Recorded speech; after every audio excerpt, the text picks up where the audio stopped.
Hello students, IIT की तैयारी करने वाले बच्चों के लिए इरोडो का 1.52 सवाल करते हैं।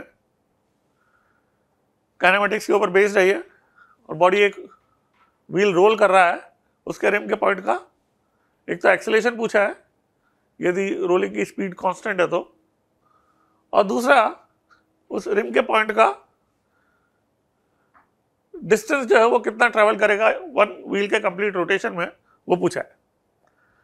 तो पहले हम बात करें कि स्पीड यदि सेंटर की रोल करने के दौरान कांस्टेंट है तो हम सेंटर की वेलोसिटी से किसी और पॉइंट की वेलोसिटी पॉइंट ए को रिम पे कहीं भी आर्बिट्री पोजीशन पे मान सकते हैं। तो उसका एक्सेलेरेशन लिखने के लिए सेंटर की वेलोसिटी सेंटर के अबाउट मोशन के कारण वेलोसिटी, तो वो सर्कुलर मोशन की वेलोसिटी हो जाएगी।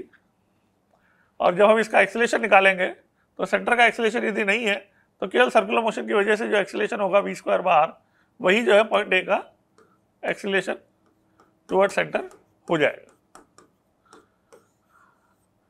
रिम पे पॉइंट ए कहीं भी लोकेटेड हो सकता है, उसका एक्सेलेरेशन क्या होगा टुवर्ड सेंटर v स्क्वायर बाहर हो जाएगा यदि सेंटर कांस्टेंट स्पीड पे जा रहा है तो।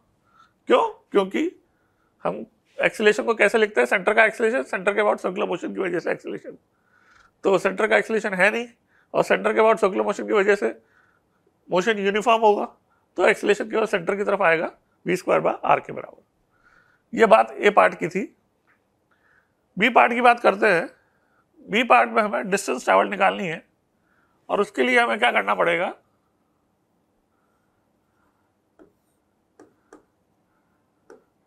जब वो पॉइंट लोएस्ट पे था उसके बाद जब थीटा एंगल व्हील टर्न कर गया तो उस लोएस्ट पॉइंट की स्पीड जो है हम टाइम के फंक्शन के रूप में सेंटर की वेलोसिटी v, सेंटर के अबाउट मोशन के कारण भी रोल कर रहा है इसलिए v ही होगी। तो इस पॉइंट की जनरल टाइम t पे थीटा क्योंकि ओमेगा t होगा, ओमेगा v बाय r होगा, तो थीटा में टाइम का फंक्शन मिल गया। इस पॉइंट की वेलोसिटी भी जो है हम vx को लिख सकते हैं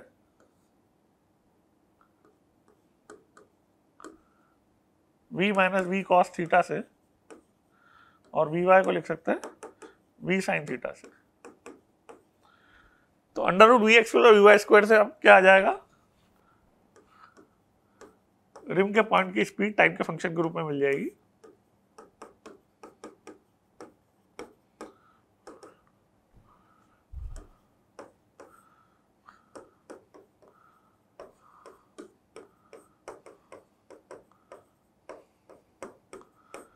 तो इसको हम थोड़ा सा सॉल्व करेंगे तो 2 माइनस 2 कॉस थीटा से 1 माइनस कॉस थीटा को 2 साइन स्क्वायर थीटा कर देंगे तो 2v साइन थीटा बाई 2 हमें स्पीड के रूप में मिल जाएगा, जिसमें थीटा जो है हमारे पास टाइम के फंक्शन के रूप में पता है। तो डिस्टेंस ट्रेवल निकालने के लिए हमें क्या करना पड़ेगा, इसको स्पीड को इंटीग्रेट करना पड़ेगा t की लिमिट्स के लिए। वन कंप्लीट रोटेशन में जो लगने वाला टाइम है 2 पाई r अपॉन v। तो सेंटर जो डिस्टेंस ट्रेवल करता है कांस्टेंट स्पीड से, वन कंप्लीट रोटेशन में 2 pi r centre distance travel करेगा और सेंटर की स्पीड v कांस्टेंट है, तो टाइम टेकन जो है वन कंप्लीट रोटेशन में 2 पाई r अपॉन v हो जाएगा। तो इन लिमिट्स में अपन इंटीग्रेट करेंगे, थीटा को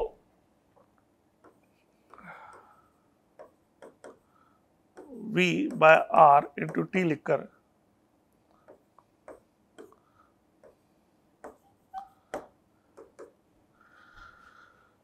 टू भी बाहर आ जाएगा और इसका integration minus cos v t upon 2r upon v by 2r। तो इसमें लिमिट्स लगाएंगे हम 0 to 2 pi r upon v। तो ये आप देख सकते हो v कैंसिल हो जाएगा और 4r बच जाएगा और जब ये लिमिट्स लगाएंगे t की 2 पावर अपॉन v, माइनस बाहर निकाल के, तो एक बार cos पाई आएगा, एक बार cos 0 आएगा, तो ये इंटू 2 बन जाएगा और आंसर हमारा 8r आ जाएगा। तो आप देख सकते हो इस तरह से जो है रिम का पॉइंट कितने डिस्टेंस ट्रेवल करेगा, ये जो इंटरेस्टिंगली ट्रेजेक्टरी जो डिस्क्राइब करता है उसको कहते हैं साइक्लॉइड। ये भी आपको पता होना चाहिए। और इसकी पाथ लेंथ जो होती है वो 8r अपन ने निकाली है अभी। ये दोनों रिजल्ट जो है आपको आने चाहिए। बी पार्ट काफ़ी इंटरेस्टिंग है और काफ़ी इंपॉर्टेंट है।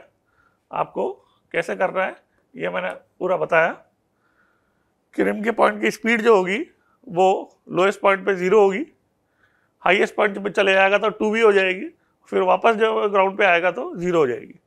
तो टाइम के फंक्शन के रूप में जो है वेरी कर रही होगी, इसलिए हमें डिस्टेंस ट्रेवल निकालने के लिए इंटीग्रेशन ही करना पड़ेगा और कोई तरीका इसका नहीं है। Thank you.